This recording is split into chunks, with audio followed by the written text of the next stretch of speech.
Look, on Leadership Now, I promised never to do commercials, but here we are. Why? Well, I have a new book in the works. It's coming out spring 2026, and I wanted to give you an advance heads up about it. The title, The Future of Work is Gray, and it's kind of a big deal to me because the book dives into the age crisis that's reshaping work as we know it. It's something that I call age debt, but spoiler alert, it does turn into some solution. There's some hope, there's some positive, and that's called the experience dividend. So if your workplace still thinks that age is a liability, well, it's time to retire that mindset. In fact, we might want to retire the word retire. So yeah, I don't do ads. This is a special occasion, and for it, I am willing to go gray. And maybe Grey Goose will sponsor me, not sure. Anyway, spring 2026, the future of work is gray.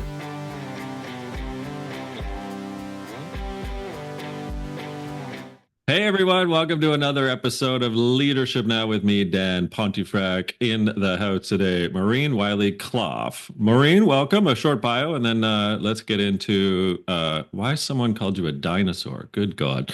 Maureen is a seasoned technology professional, consultant, and the host of It Gets Late Early, a podcast and community dedicated to addressing ageism, not just in the tech industry, but in the workplace. Her journey into advocacy began when at 37, yes, a younger colleague actually coined her and called her a dinosaur, which prompted her to recognize the scarcity of individuals over 40 in the workplace. This realization also led her to question the longevity of careers in the sector and tech, et cetera, and the broader systemic issues, of ageism, which I call rageism in the workplace. Maureen launched conversations and conducted research to understand the roots of workplace ageism, aiming to foster a more inclusive and equitable work environment for employees of all ages. Through her podcast, she amplifies the voices of experienced workers, shares expert insights, and explores tangible solutions to help professionals navigate and thrive in various industries that often prize youth over experience. Her efforts have gained widespread recognition, with her insights featured in Wired, Invincible Career, and the Midlife Fulfilled podcast. She's become a leading voice in the growing movement to challenge age discrimination in hiring, retention, and workplace culture. Some of my favorite things these days, my friend, my new friend. So here we are. You're 37. Thanks for joining me today. Back in the day, someone calls you a dinosaur, and you're no longer 37, but it didn't seem to me to be a throwaway comment. So what not necessarily what happened in that day, but was that the sort of the bursting of the dam for Maureen, and then all of a sudden you sort of woke up and said, "Oh my God, am I a dinosaur?" Well, first of all, this guy was my friend and he was making a joke, right? Like I Right. couldn't figure out how to put a GIF in Slack and he's like, you dino.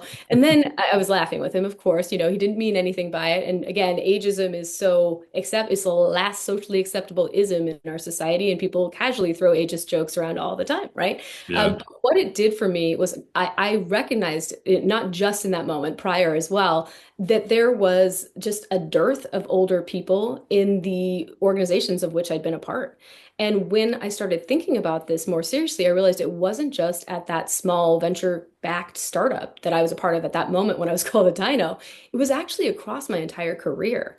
And I recognized even at market-leading organizations of which I'd been a part, this was a thing. Like Hmm. I noticed that there were very few older people. And I started thinking like, what happens to them? Do they just like disappear? I mean, we're all getting older every day, right? Like that's like the whole point of living, right? And I recognized that there was also a dearth of people across the organization of older ages, right? Over 40 and beyond, if you will.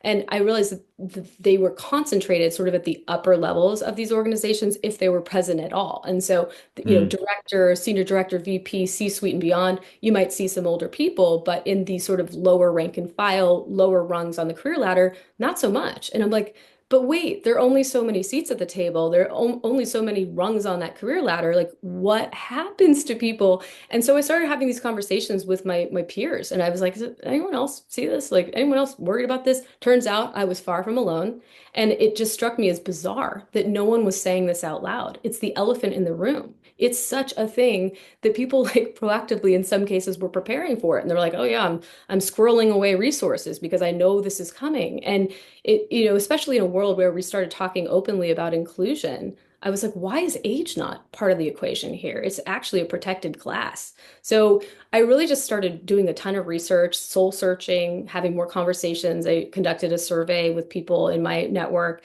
and I just recognized this is an issue and it needs to be called out. And so I thought, everybody has a podcast, why not me? So let's do it. Let's get it out there and have this conversation in the open and hopefully make it better for not only the employees who want and need work, but also their employers. Because like any other form of, inclusion, it's going to create better business outcomes. That is studied fact, right? We know this. And so why leave more shareholder value creation on the table, right? Like let's Yeah. get this conversation started. So that's why I did it. So we can get into other industries, but let's just hone in on tech just for a second here. And tech seems to, at least with my work and certainly in the public domain, almost prize itself on being a meritocracy. Yet older workers seem to be marginalized, and so this notion of, as you say, finding older workers, like where did they go after the age of 40? And so whether that's we are kind of RTOing them, Mhm. meaning, let's hope that they quit because we've returned to office, whether that's the Quiet layoffs that have layoffs. been almost pervasive throughout the tech industry. There's an irony alert that I'm getting at here. Wanted your opinion on. So is it a meritocracy, sorry, that we're being ironic about in tech? And how does that relate, I suppose, right, to what culture is, what's happening inside of the tech industry itself with older workers in its crosshairs? I mean, meritocracy on its face means like that you have experience that grants you the permission to, achieve, right? So it's Yeah. actually hilarious to me that it's a meritocracy that they're trying to achieve, and yet someone with more experience is cast out. That like literally does not make any sense. Yeah. It's completely contradictory as a concept. Not only that, but like the very tech platforms that we use today were actually created by older people. Like, come on, let's this is absurd. So tech's insistence on youth and interest in the fountain of youth and new, fresh, young, I'm using all these, well, hungry and rock star ninja, all these terms that they use that are really coded language for young. It's, I think, rooted in the concept of these essentially stereotypes that people have about older people, that they're stuck in their ways, that they can't innovate, that they don't want to change, that they can't adapt quickly to new technology. These are all stereotypes that aren't Mhm. actually true. They've been proven false. And this is something that is ingrained in people's minds. And the reality is, we are all ageist, basically. I mean, the World Health Organization says that 1 out of every 2 of us is ageist. I think half those people are lying because we're all a little bit ageist. And why? It's no one's fault. It's because we've been getting these messages since essentially birth that getting older is worse. And it's not anyone. So I like to start this conversation out by saying, like, I'm not blaming, these people necessarily for being ageist. I think the people who should know better and, do better are those who've had the education about it, especially when it comes to hiring and, not having age discrimination in your organization. Like that's pretty bad if you do that. But in general, I think people don't even recognize that this is wrong. It's so ingrained and we have so much internalized ageism. But it's something that it's a tough nut to crack because we have all been fed these messages and because we do bring our authentic selves to work, right? And so we show up with all of our biases and Yeah. we bring those to the workplace. And of course, even if your organization has the best, most ironclad anti-discrimination policies, you're still dealing with people at the end of the day. And they all have their own perspectives, and those are going to come out despite any sort of policy, right? So it's really important that we get this education and awareness out there, like to a person. It's not just like a company policy that's just written, right? It's performative. So I mean, there's so many things that we're going to have to do to overcome this, but I think it really, really starts with just spreading awareness about this issue. And I think the way that you get companies to wake up and give a damn about it is to show them how they would make more money if they actually do the right thing. They're not going to do it because it's the right thing. We know that. Mhm. So, not to get in whether DEI is a thing or not, this isn't the argument. Well, my curiosity for you is when it comes to age as potentially discriminatory, do you believe that it's purposefully done, i.e., age bias, or do you think as well that it's just oversight in certain situations where the sort of systemic ingrained of what it is to age. It's like, oh yeah, yeah, Dan lost his keys again. He's 53. Can't do a Where PDF. Yeah, Yeah, exactly. exactly. So, where do you sit on sort of the health of the organization and, in fact, leaders and culture and the values in which we're at in our workplace? Is age overlooked? Is it purposeful? Is it somewhere in between? Is it both? I'm just curious what you think culturally where we're at in the organization specifically. I think it really does depend on each particular organization. Some for sure, just Yeah. abject bias, like discriminatory. I mean, Peter Thiel says not to hire people over the age of 30. Keith Yeah. Rabois went to an event in New York City a couple months back in 2024, and he said out loud to a room full of aspiring founders that the best advice he ever received was from Peter Thiel, not to hire people over 30. So that's like, as soon as you hit 40, that's actually discrimination, right? You're Yeah. not allowed to discriminate against people on the basis of age once they hit that protected class of 40. So maybe he was thinking like, oh, between 30, like Yeah. I'm in the safe zone. But this is how ingrained this is in our society that people with that sort of stature and that mic and platform would get up and say something like that. That's just like absolutely illegal. It's Yeah. crazy. And so, yeah, I think some people absolutely do know better and they don't care because they know they're going to get away with it. Age discrimination is notoriously hard to prove. It's Mhm. extremely difficult. And we can get into that a little later if you like. But so some organizations for sure, it's a deliberate thing. Others, I think it's just those stereotypes, right, that are subliminally messaged to us for, and sometimes very overtly so, throughout our whole lives. And that creeps into the hiring process. I don't think everybody's doing this maliciously. I think they just don't know better. And Right. until they see a lot of examples of it not being true, these stereotypes, right? Like it's probably going to continue. Not only that, when you have people in these organizations hiring, oftentimes what we do is we hire people like us. We have this sort of homogenous workforce that builds because we're looking for a quote culture fit. I hate the term culture fit. I want it eradicated. I think it should be culture add, period, full stop. Culture fit, more people like us. And so people, I mean, I've seen this play out in organizations of which I've been a part where you've been looking at candidates and there's someone with far more experience who has the insights and the network that we need. And I remember distinctly, I didn't even think about the ageism aspect of it when I was going through it, but I was like, dude, this is the guy we need to hire. And who did we go with? We went with the Same. guy who want to get a beer with after work, who was Right. more our age, all of that stuff. And this other guy was left thinking, why didn't I get the, I remember talking to him after the fact, and I was like, I don't know, you should have gotten that job. Like I was pushing super hard for him to get it. And I think, later I've realized it was probably a little bit of ageism too. Hmm. So some do it on purpose, some don't. And it really comes back to education. And unfortunately, I think you're always going to have some organizations out there that will sometimes openly practice ageism. But then there are others that, think they're doing the right thing and don't have an understanding that they're not by, for example, putting a graduation date that is locked on your application. You can't have graduated before, say, like 1990 or something. I've seen that. And sometimes they'll say, when they're called out about it, that it was a coding error or a mistake or whatever. But it happens enough. I mean, my audience feeds me all these stories about seeing it out in the wild. It can't be an accident everywhere. Mhm. Some of them are doing it on purpose. So I mean, it's a terrible example, but it's a good example that highlights a tactical, practical situation in which ageism is found, is demonstrated. Do you have other examples where you've seen undeniable ageism, whether it was on purpose or not? Yeah, I had a guest actually who finally her her options vested. She was able to exit and all that, and she was finally able to speak freely about what had happened to her. I mean, she was outperforming all of her goals. She'd been given additional stock grants. I mean, who gets additional stock grants? Like Right. unsolicited, just like unprompted. Here you go, Yeah. you're killing it. And then she was actually called into a room at the age of 42. Her direct report was about 15 years younger than she was. And this person who'd been flown in specifically to fire her said, we just want fresh blood in your seat. Hmm. So, I mean, I don't know what else that could be, right? Like that's pretty overt. And she was 42 and she knew it was ageism. And, she went to every top lawyer around and they were like, sorry, sweetie, if you want to get another job in your life in Silicon Valley, you're going to have to let this one go. Ugh. That is the reality. So people are silenced. There's a chilling effect because it's so difficult to win these cases, even when it's something so direct like that. So it's really it's awful.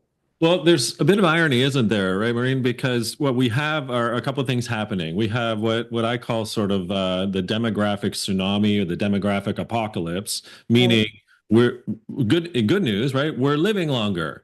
Yeah. And so that means that, some of us would like to work longer. And whether that means we need to because we haven't saved enough or that we're really good at it, we'd like to work longer. But the flip side on the other end of the age debt, as I call it, is that organizations are growing older because there's not perhaps as many younger workers from a talent pools perspective to come through, the proverbial career ladder. We're literally shifting the demographics, whether it's America, Canada, the G7, from what has kind of been known as a bell.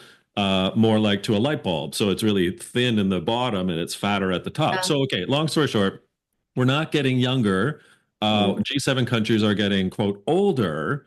So if the irony is that we're living longer, wouldn't we want to be, in your opinion, I'm guessing this is the question for you, demonstrating intergenerational cultures and ways in which to actually find the goodness and the commonality and the collaboration between people who might be young, middle age, and older? Yeah, I mean, that's absolutely the way to go. And it blows my mind that more organizations don't see this right now. I mean, the wave is here. Like you said, it's building, we're on it. It's about to topple over. I mean, I don't necessarily love the pejorative term of tsunami, but I mean, Yeah, it is happening really quickly. It is a big swell. And it's funny, it's like no one wants to work anymore, and yet no one can find a job. Like, what's going on with this talent situation? And my gut tells me there are so many qualified applicants that are just going missed. They're just not yeah, seen. I think quite so many of them might be in that older demographic. But the reality is, if companies want to fill jobs that they need filled, beyond outsourcing to the robot overlords that we have and whatnot, we need to be employing older workers. And if you don't make your company somewhere where they want to be, you're not going to get them. And mm, right now, we don't have an employees market, to put it lightly, but these things shift, right? And at yeah, some point, we will be more as the job seeker and the employee in the driver's seat. And so companies, we're watching you. Like, we see what you're doing, and if you don't demonstrate that you actually care about your employees of all ages and provide growth opportunities for people along the way, we're not going to want to work for you, right? Like, yeah. it's just the reality. Mentorship is something that is so critical, and poor Gen Z has gotten so little of it by virtue of being a part of the demographic and the generation that's been hit so badly with COVID, making Mhm. so many of the workplace sort of organizational, even just fortuitous interchanges, like Yeah. that's not been their way. And so they're getting a bad rep for not knowing how to be, quote, professional. There've been some surveys that have come out on this. And it's like organizations have not helped at all. And I think through my own personal career and how much I gleaned by being, shoulder to shoulder with people in the office who'd been there and who could show me the ropes. And like, honestly, my heart breaks for people who haven't had that because how should they know? It's not like our universities set them up for that either. Yeah, So really. um, it's wild. But the companies that get the value of intergenerational collaboration and actually expressly make it a good place to be for people across generations, they're going to win. Hmm. Well, that's another really good example that you brought up, which is something that might be missed out on with a lack of older workers, wisdom workers, sometimes I call them, right, is sort of the Gen Z and the intergenerational mentoring that can occur from someone who's been around, seen things, and how that transference of tacit knowledge can be a very explicit piece of knowledge that's transferred to someone who's Gen Z, let's say. That's a wonderful example of what we might be missing out on organizationally if we are not tendering and taking care of an experienced intergenerational workforce, which includes older workers. Do you see other Absolutely. examples? Are there other ways in which we might, like organizations might be missing out if they don't actually employ wisdom workers, as I say? A quick aside on that, I want to point out mentorship is bi-directional. So you Yeah, can good. just as much from someone in a different generation who is of the younger sort than you, For Yeah. example, I have a 28-year-old Gen Z male coach who helps me extraordinarily. I'm a 42-year-old millennial mom, so my mentor is younger. So just want to point that out. But to your point, to your question rather of what other, sorry, actually, let me, I'm like, I lost your question. Please remind me what you asked. But just are there other examples where we miss out on sort of wisdom older workers in the Yeah. workforce, right? That can help out others. Yeah, absolutely. I mean, I think when you have experienced workers, they're the people who can see around corners. They can see problems Yeah. before they surface. They can tell you what to do and what not to do. They can share their experience, and that's all incredibly valuable. I can't understand why companies don't get that. If we don't understand our history and where we've come from, we're going to repeat the same mistakes that we did in the past. And it's just it's very basic logic to me that you would want this. And when you have someone, perhaps who's newly out of college or entering their career after, some sort of pivot from somewhere else, they bring with them a different perspective. And when you fuse those two things together, guess what? The outcomes are better, right? And Mhm. again, this isn't rocket science, which is why I don't understand how it's not just common practice. I think perhaps one of the reasons why it's not is that it's hard. It's hard to get generations to collaborate and to speak to one another. They've grown up under different sort of norms, maybe with different sorts of tools to connect with one another. I mean, it can be as simple as, well, I only use Slack and well, I'm an email person, right? Yeah. I picked up the phone and forever. And, LinkedIn did a study last year that said some crazy percentage of people of two differing generations, I believe it was like boomers and Gen Z, that they hadn't spoken to someone in that generation like a year or something ridiculous. And so what are we missing, guys? I mean, there's so much to be gained by just putting us together, right? And sharing ideas and helping one another get better. And that also comes to mind when you think about people who are fresh out of school, who are maybe getting the most, I guess you could argue, up-to-date skills and tech knowledge and whatnot.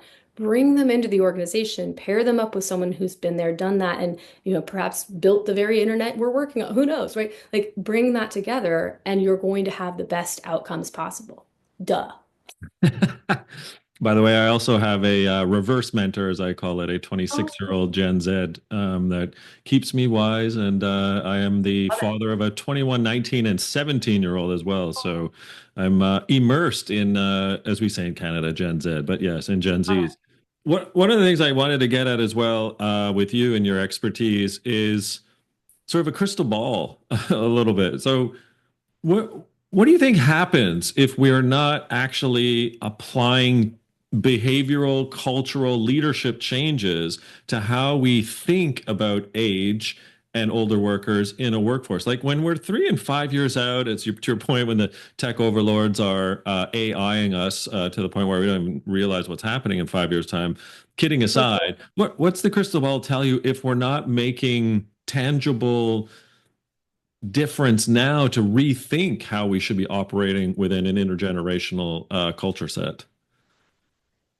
Well, if we're not figuring this out, I think we're going to see a lot more. And I think actually, regardless of what happens in terms of organizations shifting their mindsets and employing sort of tactics to pull people in of all generations, regardless of that, we are going to see a heck of a lot more entrepreneurs over the age of 40 flooding the market, Ah, creating their own things from hanging a shingle as a consultant and taking their expertise and bringing it into other organizations and sort of more of a gig fractional economy type approach. We're going to see a lot of that because necessity is the mother of invention, right? And yeah. so when people can't find or keep a job over 40, what are they going to do? They still have to feed themselves. They're going to take their experience and they're going to create something out of it. So I think, as you've seen with other downturns, there are going to be a glut of entrepreneurs. There are going to be new businesses that are started out of this.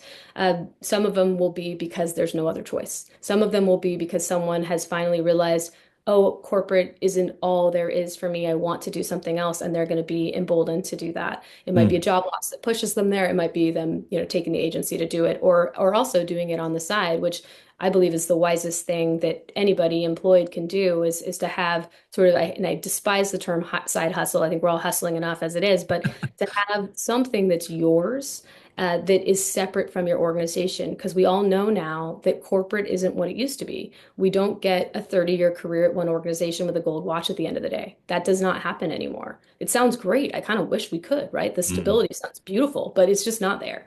So, regardless of what happens at these organizations, we're going to see more entrepreneurs and solopreneurs consultants, so on and so forth, that's going to happen. And I think, there's a lot of beauty in that. I'm a little bit excited about it, but there's also the sadness of it's in large part, I think, because organizations don't continue to value people as they get older, which is odd. And I'll give you an anecdote about this. I used to get job solicitations all the time. Like recruiters would reach out to me constantly. The moment I hit 40, nope, off a cliff.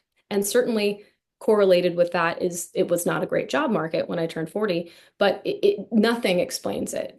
I Mm. mean, there's definitely some relationship with the date of my birth and the drop off in interest from recruiters. But what's also interesting is there was an uptick in these sort of inbound inquiries about my experience in terms of these small consulting projects. So people would reach out to me for consulting, but I was no longer FTE appropriate. And Yeah, I was right. like, explain that to me. So that is something that really, I think, illuminates what's going on. And I'm far from alone on that. I've asked many people and they've seen the same thing, which is fascinating. But It's because Maureen, you'd cost too much. There's the exactly, benefits, right? I right. mean, you're gonna have higher level of RSUs. I mean, you're gonna be slower. Like, Yeah, come on. exactly. It's all Yeah, those yeah, things. yeah, But again, if you value appropriately the intergenerational collaboration that would be there, the knowledge that would be there to help avoid potential pitfalls and whatnot, like the outcomes that would be happening, because a consultant is different. You're not a part of the team, yeah, and they can take the advice or leave it. If you're on the team, it's just a different beast, and they don't value that the way they should. They also make a lot of presumptions about what you would take in terms of salary and whatnot. And the reality is, like, people's goals change over time. You might not care about your salary as much. Maybe you've saved a lot and you're in your 50s and you're like, you know what, I want to take this role because this company mission really excites me, or there's growth potential, or whatever it is, right? Maybe it's an in-person job and it's near your house. Who knows, right? There's so many different things that come into it. And companies don't think about it in that nuanced fashion, and it means that they miss out on that talent, and that's a miss, right? yeah. Okay, two questions to go. You've been generous with your time. So the penultimate one here is, even if it's unlikely, what's the one change you'd like to see now that actually helps this particular file? Hmm.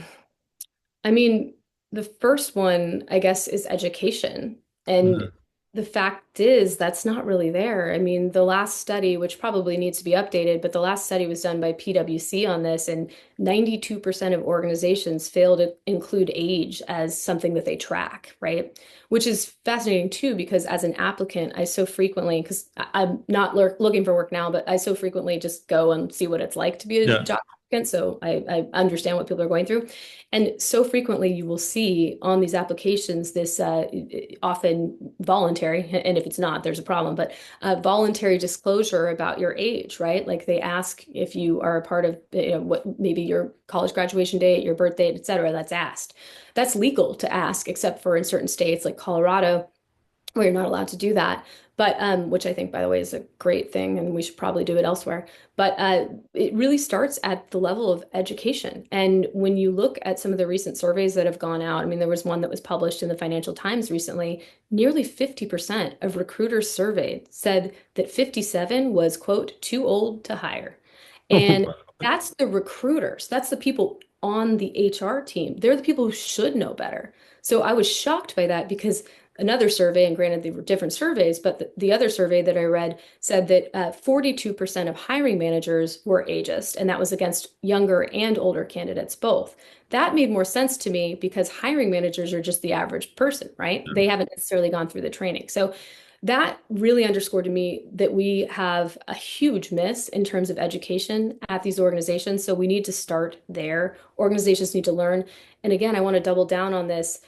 It is so important that we frame it up in the right way. Otherwise, no one's going to listen. So these organizations, it's not just like a anti-harassment training or something like that. It's actually how do you make your teams perform better so that you can make more money? And so you Trojan horse the message in that way. Amazing. Okay, last one before we find out more about you and your work and the podcast. When I was doing my reconnaissance and research on you, I came across a podcast, and you were pretty prescient in a film that was about to come out called The Substance with Demi Moore.